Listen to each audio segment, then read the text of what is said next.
and sit down.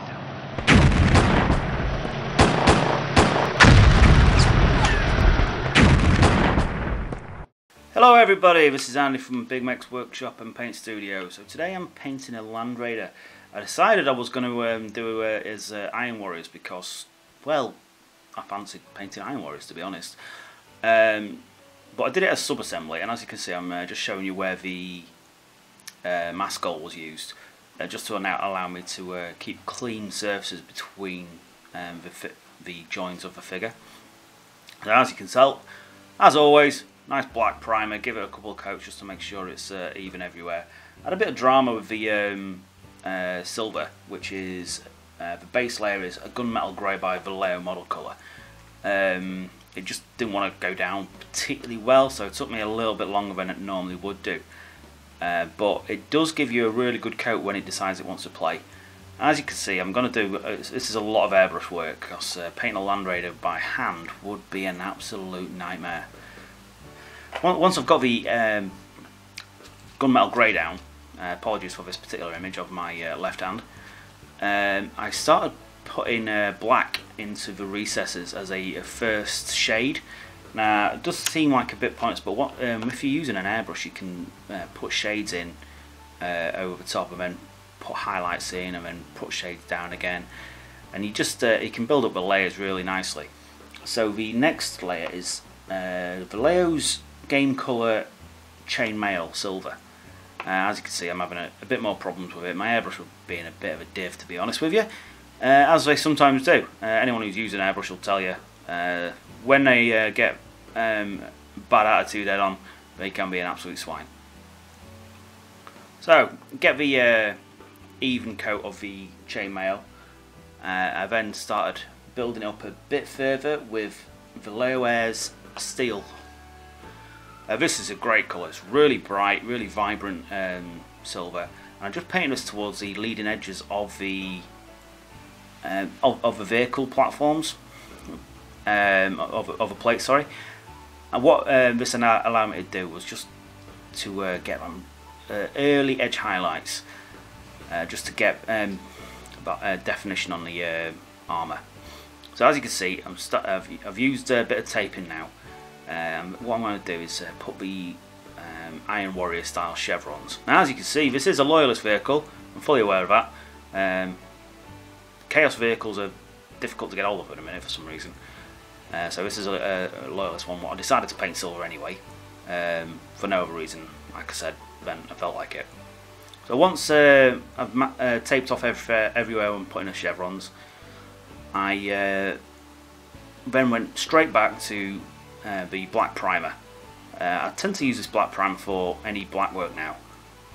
It's just a really smooth, good quality black. Once I've done that, I got my the tape I'm using is the Tamiya masking tape. I cut that into thirds to get me the chevrons the right size, or the stripes in this case. And my base colour was Filthy Brown, another Vallejo colour.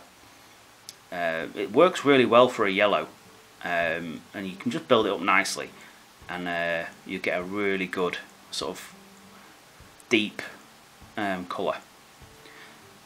Over the Filthy Brown, I then used a Burnt Umber as a shade to add a bit of definition to the yellow sections, just to bring out the and it also gives you a nice filter, and it really makes the yellow stand out as a yellow rather than a sort of an off orange brown colour.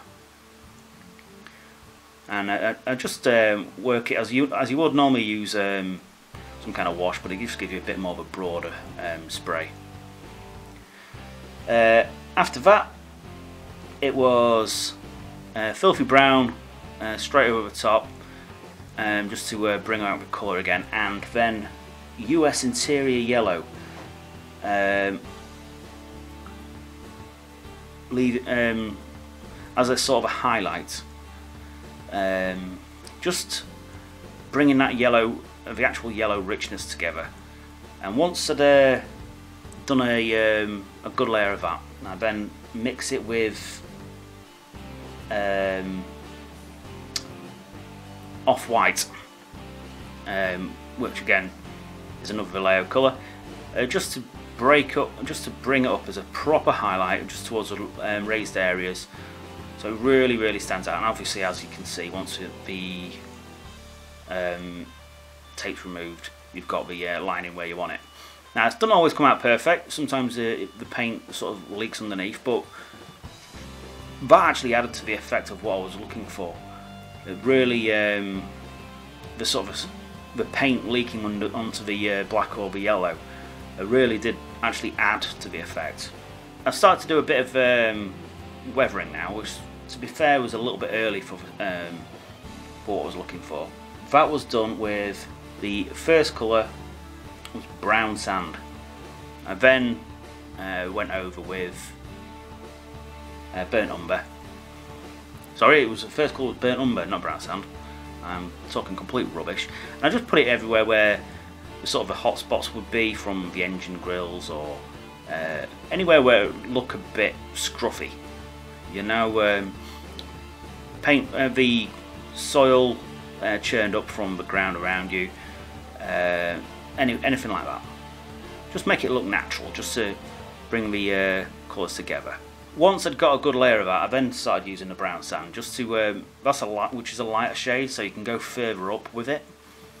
It also brings a lot of the overspray from the different colours together nicely, and it just tones the burnt umber on the upper reaches a lot nicer. So for the guns, I started off with my current favourite, which is burnt red. I just painted the energy sections, for want of a better term, the stock, just in a nice couple of thin coats of the burnt red, just to give you a nice solid base. And the piping was done with GW's Xerxes purple. Which is a real rich purple. I don't use it a lot for it, which is a shame, because I don't get. It is a very nice colour, and it just added the extra colours to the figure.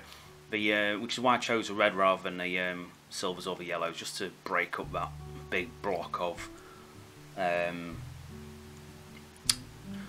silver. So here it appears I'm painting the lights, and with the on the lights it is wild green, just to add a bit of an extra shade into the thing. The energy cables were then painted up with purple as a highlight, which is a Vallejo colour, although it doesn't look particularly purple. It's quite pinky on the palette. I then mixed some off-white into it, just as a final highlight, just to go around the upper energy cables, just to bring it all together. So here we are. It's current progress. All the barrels, the lights, and the stormbolt at the top, all painted up in the burnt red. I've got a bit of weathering on the vehicle, just to get it looking something like. So the tracks were painted with what bronze, another GW paint. I just used a big old brush for this. Try to be as tidy as I can, but I wasn't over concerned, because if you can catch it before it sets, you can easily wipe the any mistakes off. Now this brush, as you can tell, is completely knackered. For something like that, I wouldn't use a good brush, just a nice big one. And there you are. That's what the tracks look like after they've been warped or bronzed. I chose that because it breaks it up from the silver. The edge highlights on the silver work was done in chrome, which is a Vallejo air paint I use here. I just used, with it being an air paint, you can use it straight out of the pot. You don't really need to thin it down too much.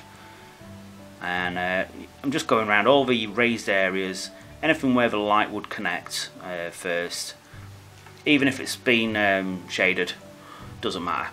Get the highlights in. The red highlights are done in gory red, which, as you're probably aware, seems to give a kind of a glossy finish, so just be careful with that. And I went around all the red areas with the gory red, just to bring out that edge highlighting. The next stage on the red was GW's Evil Sons. It was just a second highlight, again only working on the edges, just not so broadly as the gory red, not using it quite as extensively, but it really brings out that the light sections from the where the highlights would hit. So I'll come back to just tidying up some of the stripe work. And the highlights on the stripe work was again US interior yellow, with the second edge highlight being a mix of US interior with bone. Really stands out nicely when you add that touch of bone into the yellow. I went for a bone because it was already on a sort of a cream palette anyway, so it didn't become too pastely. Tracks were then dry brushed with Vallejo's Game Colour Brass, just a heavy dry brush all the way around on all the Wartlock bronze sections. Kept it nice amount of paint on there. I wanted the dry brushing to stand out. Really adds that bit of detail. I then added a touch of gunmetal. I used a lighter dry brush of gunmetal over the top, just to mark out where it had been scratched up and what have you from travelling around.